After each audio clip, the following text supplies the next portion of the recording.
Si toke kuna toke ti ayebi ke tokoya, ayebi ke Eco RDC ekoya ko rendre ye visite. Ayebi am. Bon, toko marche. D'accord. En tout cas, toke papa yom to ebinzela, la kisabiso nzela. Waouh waouh waouh waouh waouh waouh. Tozoko baseko koba, tozoke seko kende. Aïe. Donc toke pendé par Raphaël. Mais s'il te plaît papa, yoko tsabso ka koye bisa été. Comme ça, biso monte au côté. Ok. Ayebaki. Oui, ayebaki, mais exactement que oh, il y a des sous donc à mon avis, on va monter au côté. Il y a Eco RDC télé-réalité. Voilà. Toki.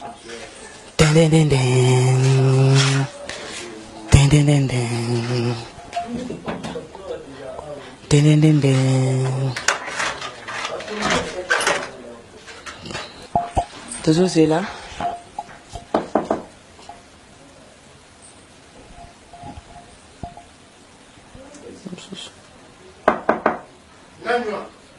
Mamba.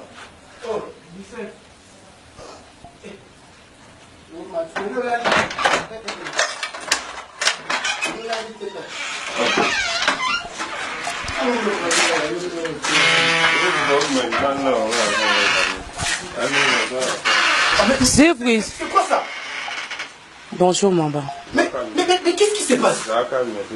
Fanny. Mamba. Mais non, tu reconnais Boïté? Limbisa. Non, tu reconnais. Limbisa. Limbisa. C'est la Fanny, n'a Boïté. Elle fait ça à télé-réalité, mais pas juste que l'autre s'y prend la caméra dans le Mamba. Non, j'ai pas du tout aimé. S'il te plaît. Caméra, non. Non. Arrête ça, on te passe à la canne. Mamba. Non, il y a pas de temps, il y a autre Il y a pas de temps à faute. Tu biso nde to ebisi ke oyebaki ke. Tu peux pas venir chez moi comme ça, Mamba, je tu m'excuse. peux pas faire ça. Je m'excuse. Je m'excuse. Mais c'est pas ta mouquette. Je m'excuse. C'est là, Malem. Je suis au courant, il va y avoir ça à la télé-réalité, mais il faudra prévenir avant hier. Tu sais comment ça là, et puis, chose grave, tu m'as pas appelé. Ils ont arrêté. Mamba, je m'excuse. Je m'excuse. Je m'excuse. Non, il y a dit que ça à la télé-réalité. Je sais très bien. Moi, toi, l'autre fois, on a parlé quoi? Toi, tu vas parler avec Charlène, tout ça à la télé-réalité. Non, pas comme ça. Non. Nalo n'a pas pété comment il y a même. Mais bien, on a que ça soit la dernière fois. Je te dis que ça soit la dernière fois. Oh, n'importe quoi. Merci. Oh. Et un balasouka, c'est pas ta mouquette. Et puis, ça va, moi, j'aime pas ce genre de comportement. J'appelle les managers. Parce qu'il y a pas dans le courant, moi. Oh. Mais il y a un bon rendez-vous. Il y a un qui rendez-vous, je ne disconviens pas. N'a pas été. Tu as un rendez-vous, mais il ne faut pas brusquer un boy. Mais ça, c'est. Non, je m'excuse. C'est une excuse de place. Ils ont demandé tout signé dans le attends le mot.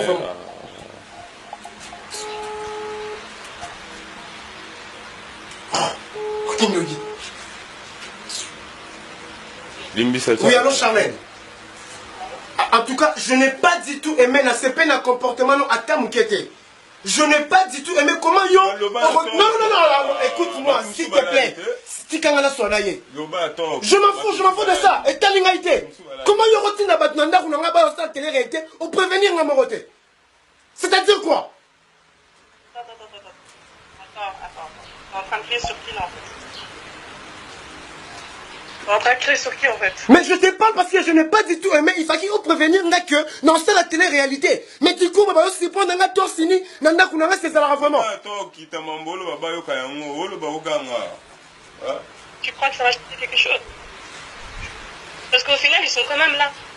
Même si tu cries, ils vont pas partir de là. Ça va rien changer. Et c'est moi qui ai décidé de faire ça. Mais non, tu connais Bongota? Non, tu connais Bongota? Comment il continue?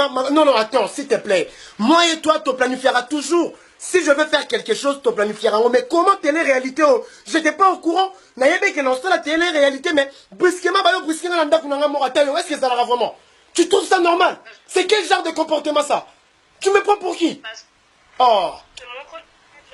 Et t'as pas de choix de toute façon. Il est temps pour toi que tout le monde sache qui tu es. Donc tu n'as pas le choix. Peu importe, moi, je n'ai pas du tout aimé la manière dont tu as fait Rubenga, Fanny, Aya Nandaku Nanga, Nga, Nazé Kolala, na côté Nandaku. Je n'ai pas du tout aimé, na sepelité. Na sepelité. Non, c'est bon, merci. Merci. La sepelité, sérieux. C'est bon, c'est bon.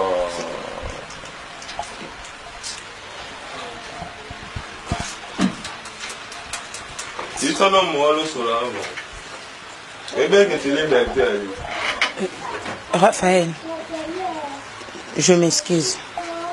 Et ça juste musala auto sala. Nga sala o musala etinda nga. O sala etinda nga.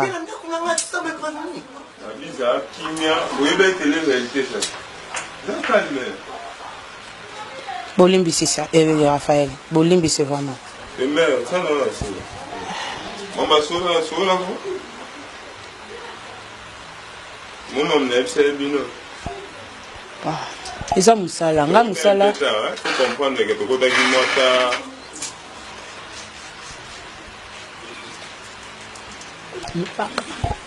Faut comprendre que tu côté un peu mota. Faut qu'abonner il s'est Bino depuis du bala que tu qu'abonner les mots tout. Il y a que là la main là la matin la mot bana et la permité au monde ça. Donc où est-ce qu'ils sont là? Hein? Où est-ce qu'ils sont? D'accord. Mon boss, c'est Jean Thibaut Tibaba. Je m'excuse. Je m'excuse vraiment. Et ça, quand juste un au boss, Jean Thibaut Tibaba, je fais seulement le manager à Senga qui n'a ça là. Naya déjà solo là qui.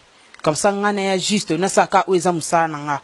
Mais en venant ici, bon, non, ça, Koboni. N'encaisser mbata na muto nasaka toujours msala Raphaël pardon vraiment pardon limbisanga et ça juste msala nga na osala et ça faute na ngate s'il te plaît yambanga tout ça msala o na yeli ah s'il te plaît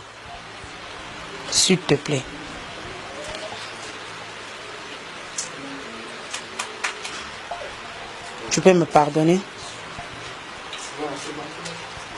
Merci beaucoup. Tu peux te mettre? Merci.